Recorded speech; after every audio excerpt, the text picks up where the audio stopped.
Salut tout le monde, j'espère que vous allez bien, bienvenue dans cette nouvelle vidéo. Et aujourd'hui on va parler du sac Evac. Comme ça c'est dit, on parle de beaucoup de sacs dans cette chaîne. On parle de sacs de trek, transport, de déplacement, tactique. Ce qu'on a dans le sac aussi quand on part en trek, quand on est en mode survie. Mais le fondamental de la survie, c'est le sac Evac, vous le connaissez. Si vous connaissez un petit peu le milieu de la survie, vous savez qu'il est possible de préparer un sac Evac qui va être constamment là, prêt. En cas d'effondrement, en cas de crise, en cas d'alerte, vous avez votre sac Evac qui est prêt. Alors aujourd'hui, je vais vous montrer donc quel sac j'utilise, ce qu'on peut utiliser comme sac.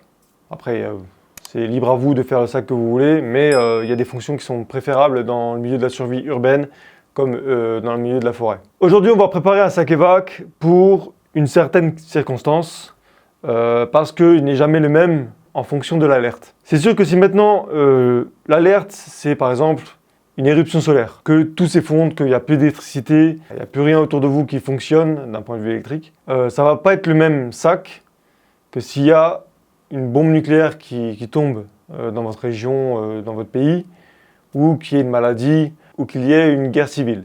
Donc est-ce qu'il faut faire un sac pour chaque type d'effondrement? Je crois pas. On va essayer de faire un sac un peu polyvalent, qui peut justement rassembler tous ces modes d'effondrement. Et on va prendre en considération qu'on est en ville et qu'on peut être confronté aux gens, voilà, à la population, aux gens qui veulent survivre aussi, qui vont avoir besoin de prendre ce que vous avez sur vous.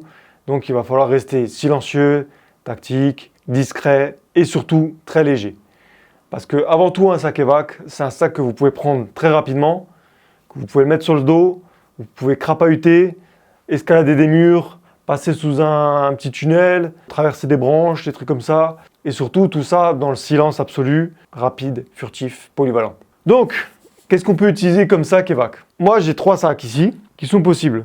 Pour moi, un sac Evac, c'est un sac avant tout très solide et donc on va rester dans le militaria. Moi, je suis dans le sac style, voilà, comme dit, style militaria. Là, on a du Coyote, donc ça passe un petit peu partout. C'est assez discret.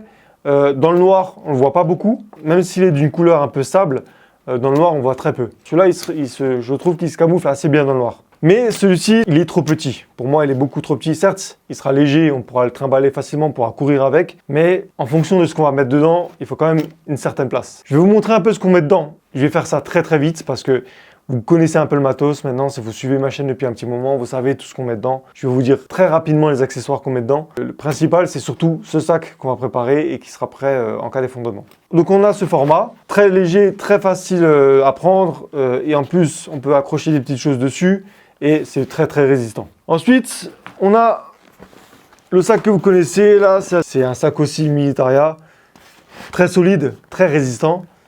Mais pour moi, ça, c'est pas un sac Evac. Ça, c'est beaucoup trop lourd, trop gros. Ça va vous encombrer. Si vous voulez escalader un mur, ça va être très encombrant et très lourd. Je ne conseille pas de prendre ce gabarit-là. Et vous l'avez vu dans une vidéo précédente, même plusieurs, j'ai fait l'acquisition de ce sac. C'est un Tac Maven acheté sur Vet Sécurité. Je vous mets le lien dans la description. Il est super, il est très solide. Et surtout, il a l'avantage d'être compact. Donc en épaisseur, on peut être très fin. On va avoir très très peu d'épaisseur. Mais on peut l'ouvrir de façon à ce qu'il soit un peu plus grand pour mettre beaucoup plus d'affaires dedans. Il a beaucoup de poches, il est très résistant. C'est un peu la même texture que les sacs militaria. Mais celui-là, c'est pas un officiel militaire. Mais c'est d'une grande qualité. Donc voilà. Donc là, j'ai pas de veste, j'ai rien. Mais, vous voyez, en termes de place, on est très bien. On est quasiment sur la taille du buste. Si mon buste passe, le sac passe. Et en épaisseur, on reste quand même assez compact. Donc c'est parfait pour un sac Evac. Là en plus on a le clips qui renforce un petit peu l'appui, on peut serrer bien, on peut bien courir avec, escalader des choses. On peut rajouter une sangle en bas. Bref, c'est un bon sac pour courir. Donc, le trop petit, le trop grand, on laisse tomber. On va faire un sac Evac à la bonne taille. Alors, pour ce que je vais mettre dedans, je vais vous dire très très brièvement ce que je vais mettre dedans. Mais toute chose a une fonction, a une utilité et surtout est en adéquation avec le côté silencieux, le côté solide et le côté facile d'utilisation, rapide et léger. Donc tout ce qui est encombrant, lourd, on ne va pas le prendre avec nous. On ne va pas prendre une grosse pelle comme ça, on ne va pas prendre une arbalète, on ne va pas prendre une énorme hache comme ça ou une Maglite ou même ça, la gourde métallique, c'est un truc qu'il ne faut pas prendre. Pourquoi? Parce que Ça, vous cognez contre un mur, on vous repère à 200 mètres, donc c'est pas la peine. En plus, elle est en chrome, donc c'est pas bon du tout. Donc en premier lieu, ce qu'on met dans notre sac, c'est évidemment la trousse à pharmacie. Donc on a une petite poche à l'avant là, qui est vraiment pratique.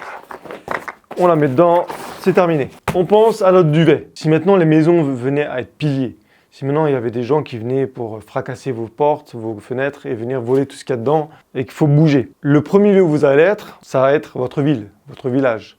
Donc là où vous allez dormir, c'est pas forcément en forêt, c'est plutôt dans une cave abandonnée, un immeuble abandonné où c'est fermé sur presque tous les côtés. Donc je préconise plutôt un petit sac de couchage très compact, mais qui vous permet au moins de dormir là où vous pouvez.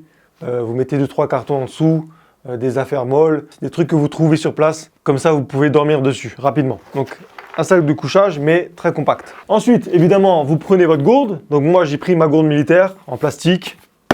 Là, ça fait déjà moins de bruit. Hein. Et en plus, c'est très compact, ça rentre partout. Et c'est indestructible. Hein. Vous pouvez y aller, vous pouvez rouler dessus avec un 4x4, ça ne bouge pas. Hein. On prend évidemment des briquets, hein, de quoi faire du feu. Vous pouvez prendre une fire steel, mais pour moi, c'est une perte de temps. Vous allez perdre du temps si jamais vous allez dans un immeuble qui n'a pas de bois à proximité. Le moyen de faire du feu, le plus pratique, ça reste quand même le briquet. En plus, vous êtes quand même protégé du vent. Donc n'oublions pas qu'on va crapahuter dans la ville, qu'on ne doit pas se faire repérer, on doit se mettre dans une planque. On ne doit pas faire de bruit, on ne doit pas faire de fumée, on ne doit pas faire de lumière. Donc, on va éviter de faire un feu avec un foyer qui fait beaucoup de fumée. Hein. Donc le bois, on laisse tomber. Et c'est là qu'on va prendre de quoi faire du feu, mais discrètement. Donc le réchaud, c'est même pas la peine, ça prend trop de place, ça fait du bruit. Quand vous aurez terminé votre cartouche, ce sera impossible pour vous d'en retrouver une. Et donc pour faire du feu, on va prendre tout simplement du coton. Alors pour faire du feu, pourquoi? Pas pour se réchauffer, parce que là il faudrait un gros foyer, et là on est repéré à 1000 km. Mais surtout pour faire, par exemple, chauffer son eau, faire bouillir quelque chose, faire une petite cuisson rapide. Vous prenez un peu de coton, et ensuite on va rajouter du gel hydroalcoolique. Le gel hydroalcoolique, ça va être pour vous désinfecter si jamais vous avez une petite blessure. Quand vous allez dans les milieux urbains abandonnés et désinfectés, vous allez toucher des choses qui sont un peu crades. C'est bien de toujours se désinfecter ou même pour nettoyer quelque chose, un couteau après avoir utilisé, des trucs comme ça.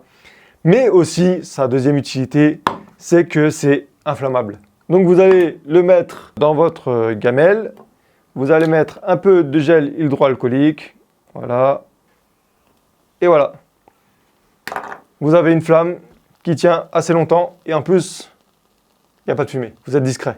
Et ça tient assez longtemps pour pouvoir mettre votre quart dessus. Donc, il faudra quand même fabriquer un petit support hein, avec, vous trouvez une fourchette ou deux, un morceau de ferraille pour le mettre sur votre gamelle et vous mettez votre quart dessus et ça suffit largement pour faire chauffer l'eau. Est-ce qu'on attend que ça se termine ou on continue peut-être la vidéo hein? Donc, du coton et on veut cuire notre eau, faire un thé, quelque chose comme ça, mais il faut de l'eau potable. Donc, même si vous avez déjà un stock d'eau, pensez quand même à mettre un petit purificateur d'eau, une petite pompe pour nettoyer l'eau. Ce style de pompe, c'est un peu plus cher qu'une paille, mais au moins là, c'est efficace. Vous puisez l'eau avec la pompe et ensuite vous la renvoyez à travers le filtre pour qu'elle soit purifiée. Ensuite, on revient dans les élémentaires, de la drille synthétique, ficelle très résistante. Alors tout ce que je vous énonce dans cette vidéo, je le mets directement dans le sac. Hein. Comme ça vous voyez un petit peu la place que ça prend. Moi je prends une petite corde de 20 mètres, ça peut toujours être utile si jamais il faut escalader quelque chose, un mur ou s'il faut tracter quelque chose. Vous pouvez y rajouter des mousquetons, mettez-les à l'intérieur, pas à l'extérieur. Faut pas que ce soit brillant, faut pas que ça fasse du bruit. Qui dit milieu urbain dit des zones à risque pour les mains, donc on met des gants. Évidemment, on va passer la nuit là-bas, donc une frontale. Prenez plutôt une frontale qu'une lampe de poche. Si vous devez crapahuter, vous aurez certainement besoin de vos mains pour escalader des choses et tout ça. Une frontale, ça bouge pas, vous le mettez sur la tête ou même autour du cou. Et comme ça vous emmerde pas pour faire vos activités. Un petit stock de piles de rechange pour la frontale. Donc moi, vous voyez, je les ai mis dans une boîte de vitamines. C'est très bien pour les isoler de l'humidité. La pince multifonction, vous avez du barbelé sur le passage. Qui dit survie, dit couteau. Pensez à votre couteau, n'importe lequel. Hein. C'est vous qui voyez, hein. Comme dit, je ne vais pas vous apprendre à faire votre équipement. Vous êtes assez grand. Mettez-les de sorte qu'il soit facile d'accès. Hein. Moi, je le mets comme ça. Comme ça, si j'ouvre juste le sac ici, paf, je peux le sortir. Alors, j'ai mis une machette. Pour moi, une machette, c'est quand même vachement pratique hein, pour se défendre. Couper des sections de bois si jamais vraiment on en a besoin. De la dissuasion, pour creuser aussi. Comme ça vous aide de prendre une pelle. Vous pouvez utiliser votre machette pour beaucoup de choses. Donc celle-là, elle est toute petite. Hein. Elle rentre dans le sac facilement. Vous pouvez encore fermer le sac après. Évidemment, une boussole. Je vous conseille fortement de prendre une montre. avec une très grande capacité de batterie. C'est très important d'avoir l'heure sur vous. Le temps, c'est ultra important parce que si maintenant, tous les jours, à la même heure, il y a un train qui passe pour des convois de quelque chose, ou si vous avez un animal qui passe toujours à la même heure à un endroit, repérez-vous grâce au temps. Même pour savoir combien de temps vous allez mettre pour marcher, pour partir là, à quel moment la nuit tombe, à quel moment le soleil se lève. Alors si l'effondrement arrive dans votre ville et que vous avez votre sac évac, prévoyez la carte de votre ville, c'est quand même mieux, ou de votre région, pour vous repérer. Vous pouvez prendre une radio, alors faites attention à ce qu'elle soit bien éteinte. Ça c'est le truc à se faire griller quand vous êtes en train de crapahuter. Je vous conseille de prendre un pied de biche, faire sauter une porte, un coffre, une armoire, des riselants, parce que ça vous permet de vous sécuriser. Si jamais vous allez dans une pièce et que vous avez peur que quelqu'un entre dans cette pièce pendant que vous dormez, vous mettez ça sur la poignée, sur le radiateur, vous en mettez 2, comme ça le rallonge. Vous pouvez verrouiller plein de choses et vous pouvez même attacher des choses à votre sac. Ça peut être aussi dans cette fonction-là. Ouais, ça va. On est encore très léger. Du papier, un stylo, prendre des notes, du fil et une aiguille ou des aiguilles pour recoudre vos affaires quand elles sont déchirées. Moi, j'ai mis un petit kit de pêche dans une capsule, au cas où. Hameçon, plomb, bouchon, de la cire. La cire, c'est très pratique pour vous mettre de la cire sur la gueule. Et en plus, c'est inflammable. Donc, si jamais. Brosse à dents dentifrice, de quoi se laver aussi, du savon, le fil de pêche. Tout ça, vous le mettez dans une petite sacoche pour pas que ça fasse de bruit. Et puis en plus, ça vous évite de perdre vos affaires dans votre sac. En cas d'effondrement, vous pouvez prendre toujours une petite batterie externe avec un câble pour votre téléphone, si jamais vous voulez que ça tienne longtemps, si jamais il y a encore du réseau. C'est un peu du superflu pour moi parce que si vous avez une radio, ça peut faire le taf. Et puis si vous ne prenez pas votre téléphone, vous ne prenez pas la batterie externe, comme ça vous êtes tranquille. Prenez du Chatterton noir pour rendre votre sac plus discret. Mettre du Chatterton autour des clips, autour des mousquetons, autour du couteau. Voilà, rendre discret vos affaires et surtout moins bruyantes. Une popote, si vous voulez cuire quelque chose dedans, c'est quand même mieux de prendre de l'alu. Avec un quart. Bon, celui-là, je ne le mets pas dedans parce qu'il est encore monté dedans. Un tatou pour manger. Prévoyez des petites rations. Vous ne savez pas combien de temps vous allez vous déplacer. Vous ne savez pas si vous allez trouver rapidement de la nourriture. Donc, des barres de céréales, des pâtes de fruits. Voilà, prenez ce que vous voulez du moment que ça vous tient assez longtemps. Moi, j'ai pris un petit poncho. On ne sait jamais s'il flotte. C'est toujours bon. Bon, il n'est pas trop lourd. Franchement, il n'est pas trop lourd. Sur le dos, on ne le sent quasiment pas. Donc, on peut y rajouter t-shirt, sous-vêtements en rechange, une veste polaire. Je vous conseille de prendre un bonnet pour 2 raisons. Déjà, vous serez plus discret la nuit s'il est sombre. Et en plus, ça vous protège des coups. Quand vous rampez dans une canalisation, un truc étroit ou bien avec de la pierre ou des ferrailles qui sortent, ça peut vous protéger éventuellement des écorchures du crâne. Dans la toilette, on peut prendre des lingettes, se laver les mains, se laver tout court. Je vais un petit peu déployer le sac de manière à ce que tout rentre correctement. On peut prendre des mouchoirs et là, on a quasiment tout ce qu'il faut dans notre sac. Moi, ce que je pourrais rajouter, c'est éventuellement une paire de jumelles. Quand vous êtes dans le milieu urbain et que vous avez besoin de vous repérer ou de voir au loin s'il y a des groupes de personnes, s'ils sont armés, s'ils sont prêts à vous accueillir, s'il y a des pharmacies, même voir dans les montagnes où est-ce que vous allez passer. C'est super bien d'avoir un temps d'avance. Ça vous évite de faire du déplacement pour rien. Donc celles-là sont un peu grosses. Je vous conseille pas d'avoir des aussi grosses. Peut-être une longue vue plus compacte ou bien une paire de jumelles un peu plus compacte qui rentre facilement dans le sac. Oh bah, ça va, je m'énerve même pas pour fermer le sac. On le met debout. Donc, complètement plein, ça ressemble à peu près à ça. C'est un sac, on va dire, standard. On n'est pas sur quelque chose non plus d'énorme. Il n'est pas très lourd. Il est un peu chargé quand même, on le sent un petit peu. Mais vous pourrez quand même crapahuter avec. Et surtout, il y a tout le nécessaire dedans en cas d'effondrement. Là, il y a une alerte, il y a quelque chose qui se passe.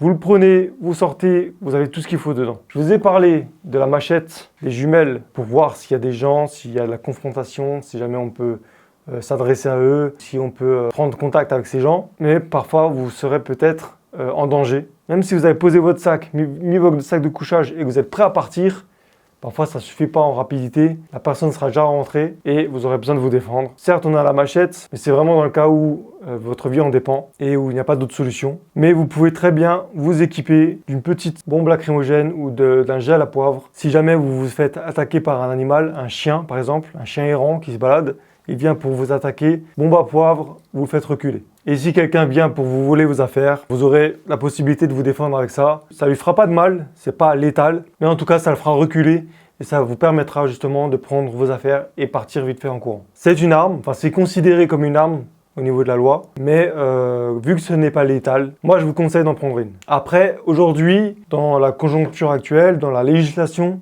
on n'a pas le droit d'avoir une bombe lacrymogène sur soi. On a le droit de l'avoir dans un endroit confiné, dans une boîte à gants à la rigueur, je pense que c'est toléré, chez soi, dans une boîte, mais techniquement, on n'a pas le droit d'avoir ça sur soi. Donc, prenez-le vraiment si c'est un vrai cas d'effondrement. N'allez pas vous amuser à sortir avec votre sac trek ou survie et puis mettre la bombe lacrymogène dedans parce que vous allez avoir des problèmes. Sauf si bien sûr vous partez dans une forêt sauvage avec des animaux sauvages, des ours, des trucs comme ça, où là je vous conseille quand même d'en prendre une. Voilà, on a fait le tour du sac. Prévoyez votre sac évac si jamais vous avez peur d'un effondrement. On ne sait jamais, vaut mieux en avoir un et ne pas en avoir besoin plutôt que de ne pas en avoir. Et un jour il y a un effondrement et vous êtes là comme des cons à chercher dans votre appartement. Qu'est-ce que je prends? Ça, de l'eau, un couteau, qu'est-ce que je prends encore? Et ensuite quand vous serez sur le terrain, ah putain j'aurais dû penser à ça. Donc préparez un sac évac, on ne sait jamais. Et ensuite planquez-le. Nous voilà dans ma chambre. Pas toujours que je vous montre ma chambre mais c'est pour l'explication. En gros, moi j'ai mon lit qui est là et j'ai ma petite commode ici, mon petit meuble. Et si maintenant c'est une alerte urgente, je me lève, je prends mon sac, il est juste à côté de mon lit, je le mets sur mon dos, je m'habille, je suis déjà prêt. À l'armée, quand on a fait nos classes, on avait un concours du temps pour mettre son tri et faire son sac. Normalement, on avait 5 minutes pour sortir de la chambre, totalement habillé, propre, avec le sac, avec la musette. On a dû recommencer moins 20 fois, tellement il y en a qui galéraient. Mais normalement, en 5 minutes, on peut mettre son tri et prendre son sac et sortir. Si notre sac évac est prêt, on est paré en 5 minutes. Et c'est là qu'est l'avantage de faire un sac évac, c'est que tout est déjà prêt. T'as pas à perdre de temps dans ton appartement à chercher tout ce que tu as pour préparer un sac. Là, tout est prêt. Donc là, il est ici au cas où je dors.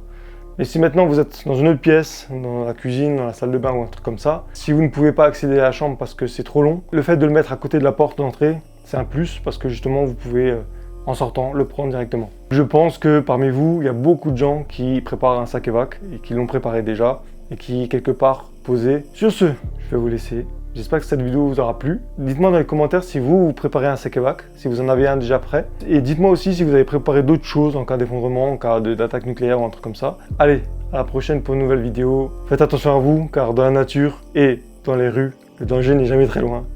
Allez, ciao!